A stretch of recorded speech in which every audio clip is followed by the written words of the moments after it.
2024 में ऐसे ही paper leak हुआ था और सीबीआई इंक्वायरी बिठाई थी और एक कमीशन बना था जो एजुकेशन मिनिस्टर को बताता क्या क्या चेंजेस लाने की जरूरत है। जो जो चेंजेस बोले कुछ इंप्लीमेंट नहीं हुआ। और 2024 से लेकर 2026 तक हमने एक बिल देखा जहां बिल था prevention of examination paper leaks और क्या क्या उसमें पनिशमेंट होगा, क्या क्या उनके फाइन्स लगेंगे। कुछ भी उसका नहीं हुआ, फिर भी पेपर लीक 2026 में हो जाता है। पेपर लीक होता है 26 में, 22 से ज्यादा बच्चों की जाने जाती हैं। जो बच्चे फिर से रीअपियर करते हैं उनके लिए मेंटल स्ट्रेस बढ़ता है। और आप देख रहे हैं कि किस तरीके से आज वो जो मेंटल स्ट्रेस था, गुस्सा था, सब फूट कर जंतर मंतर में आ रहा है। और ये सिर्फ जंतर मंतर तक अब सीमित नहीं है, देश भर में हो रहा है। मैं उम्मीद कर रही थी कि प्रधानमंत्री नरेंद्र मोदी जी देश को यह आश्वासन देते कि कोई भी मंत्री अगर अकाउंटेबल आपको लगता है तो हाँ, हम अकाउंटेबिलिटी तय करेंगे। मैं आपसे पूछना चाहती हूँ, पिछले 12 साल में कौन सा ऐसा एक मंत्री है जिसने इस्तीफा दिया हो? और जब जब तकलीफ एजुकेशन मिनिस्ट्री में बढ़ी है उनका ट्रांसफर कर दिया गया, चाहे वो स्मृति ईरानी हो, चाहे वो डॉक्टर आरपी निशांक हो, चाहे वो प्रकाश जावड़ेकर हो। ऐसा क्या है कि उनको लेकर, धर्मेंद्र प्रधान को लेकर पूरी सरकार बचाव में आ गई है? तो मेरी बस अपेक्षा ये थी, पर उन्होंने बातचीत शुरू की है। जो बातचीत पिछले 1 महीने पहले शुरू हो जानी चाहिए थी, उसका मैं स्वागत करती हूं। लेकिन जो बातें पिछले कानून में नहीं थी और इस कानून में आ सकती हैं, जो हमारे पास हमारे सोर्सेज के हवाले से मिल रही है। एक तो बात खुद प्रधानमंत्री मोदी कह रहे हैं कि भाई फास्ट ट्रैक कोर्ट बनाया जाएगा, इसमें 3 महीने के अंदर अंदर जल्द से जल्द मामले का निस्तारण किया जाएगा। पहली बात ये। अच्छा, पेपर लीक करने वालों को 10 करोड़ तक का जुर्माना हो सकता है, 10 साल तक की कैद हो सकती है। ये भी हमारे सोर्सेस के हवाले से जानकारी मिल रही है। और 3 महीने के अंदर अंदर मामले का निस्तारण हो जाएगा, ये एक नई बात है। क्या इस बात से भी विपक्ष संतुष्ट नहीं है?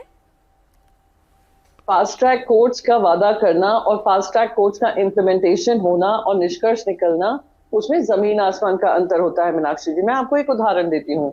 150 से ज्यादा पेपर लीक हुए हैं। बहुत सारा आर्ग्यूमेंट ये भी आ रहा है, अरे अरे उन राज्यों में हुए हैं, स्टेट सब्जेक्ट है। पर सारे राज्यों में जहां जहां पेपर लीक हुई है वही सेम पेपर लीक माफिया है जो नेशनल एग्जाम्स में भी इन्वॉल्व है। तो उनकी सबकी जड़ें जुड़ी हुई हैं। तो ये कह देना अरे ये तो राजस्थान में हुआ, अरे ये तो फलाना ढिमका राज्य में हुआ, ये गलत होगा। दूसरी बात, जब वो अनाउंसमेंट हुआ प्रधानमंत्री जी के तरफ से, सवेरे हुआ, दोपहर तक आपको संजीव मुखिया पता होंगे। संजीव मुखिया कौन थे? वो 2024 के मुख्य आरोपी थे। सीबीआई की चार्जशीट के अनुसार वो मुख्य आरोपी थे। क्या हुआ? सीबीआई ने कल दोपहर में ही उनको क्लीन चिट दे दी। अब वो बाहर हैं। तो इसमें मैं पूछना चाहूंगी, 2024 के लीक में गुनेगार कौन? पेपर लीक माफिया हो जाता है, जारी है। और नीट एग्जाम के पेपर लीक के बाद हमने टीईटी एग्जाम लीक देखा है महाराष्ट्र में। नहीं, मैं जब आपकी बात से इन्वेस्टिगेशन होता सहमत हूँ, है। ये बात बिल्कुल ठीक है। और संजीव मुखिया का मामला तो हमने अभी देखा भी है, कैसे वो मामले से बरी हो गई, ये प्रश्न तो उठते ही है। लेकिन अभी तक पीएमएलए जैसी धाराएं नहीं लग रही थी। लेकिन ऐसा स्ट्रिंजेंट लॉ बनाया जाएगा जिसमें पीएमएलए जैसी धाराएं भी हो, तो क्या आपको लगता है कि ये एडवांस स्टेप नहीं है? नहीं, मैं फिर से दोहराऊंगी। प्रिवेंशन से, पनिशमेंट से पहले प्रिवेंशन आता है। प्रिवेंशन के लिए कोई कार्रवाई नहीं की गई है। प्रिवेंशन को लेकर कोई ध्यान में रखा नहीं गया है। आप मुझे बताइए, ये 22 बच्चों की जानें कैसे गई, क्यों गई? क्योंकि आप प्रिवेंट नहीं कर पाए पेपर लीक। पनिशमेंट की तो बातें सब करते रहते हैं, प्रिवेंशन की क्या प्रधानमंत्री बात कर रहे हैं? नहीं कर रहे हैं।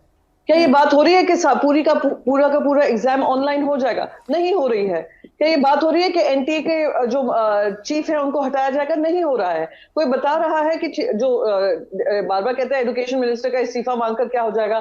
एजुकेशन मिनिस्टर का इस्तीफा मांगकर सबसे पहला कदम यह होगा कि देश की जनता को प्रधानमंत्री जी का सीधा सीधा संदेश जा रहा है कि हाँ, हम आपकी बातों को लेकर संवेदनशील हैं, अकाउंटेबिलिटी को लेकर तो हमारी यही बात प्राथमिकता सरकार है। भी कह और वो सकती है, उसका पहला प्रियंका कदम जी। होगा। यही बात सरकार भी कर सकती है कि आप पनिशमेंट की बात कर रहे हैं, आप पनिशमेंट की बात कर रही हैं रेदर देन प्रिवेंशन की। सरकार फास्ट ट्रैक कोर्ट और एक नया कानून बनाने की बात कर रही है, लेकिन विपक्ष की हठ धर्मिता है कि उन्हें इस्तीफा चाहिए और इस्तीफे से कम कुछ मंजूर नहीं। बिल्कुल। देखिए, सिंपल चीज कह रही हूँ मीनाक्षी जी, ये हमारी कोई हट नहीं है। ये हमारी हट नहीं है, ये हमारी आवाज नहीं है। आप जनता के बीच, स्टूडेंट्स के बीच में जाएंगे, वो सब यही मांग कर रहे हैं। आप मुंबई के प्रदर्शन में आ जाइए, वो बच्चे जेल जा रहे हैं, डिटेंशन कर रहे हैं, पर वो एक ही मांग कर रहे हैं कि हम तब तक प्रोटेस्ट करते रहेंगे जब तक एजुकेशन मिनिस्टर नहीं, जब तक आज एजुकेशन पे मिनिस्टर पे गुस्सा क्यों फूट रहा है? क्योंकि यही एजुकेशन मिनिस्टर 2024 में संसद की पटल से, जो मैं भी वहां पे थी, उन्होंने वादा किया था, आश्वासन दिया था कि एक भी पेपर लीक नहीं होगा। 2025 में फिर से वो नीट पेपर लीक होता है, 2026 में री एग्जामिनेशन का ऑर्डर आता है। बच्चे कब तक झेलेंगे?